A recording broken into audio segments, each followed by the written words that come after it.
నాకు ఒక చిన్న వ్యాపారం ఉంది. అందులో ఒక 50 మంది నాకు ఎంప్లాయీస్ ఉన్నారు. నా ఎంప్లాయీస్లో ఓన్లీ క్రైస్తవులు ఉంటారా?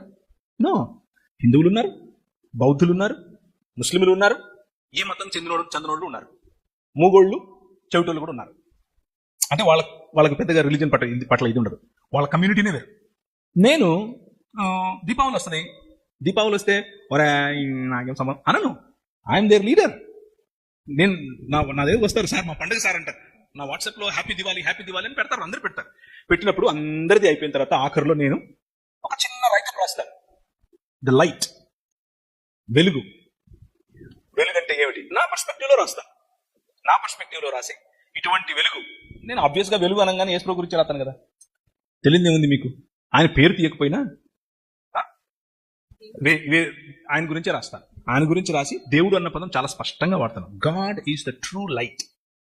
ఆయన నిజమైన వెలుగు. మీ జీవితాలలో అటువంటి వెలుగులు మరిన్ని రావాలని మీకు నేను మీ పండుగ శుభాకాంక్షలు తెలియజేస్తున్నానని చెప్తా. ఆయనతో ఏకీపించట్లేదు, కానీ సంతోషంలో కూడా ఉన్నాను. అర్థమవుతుందా?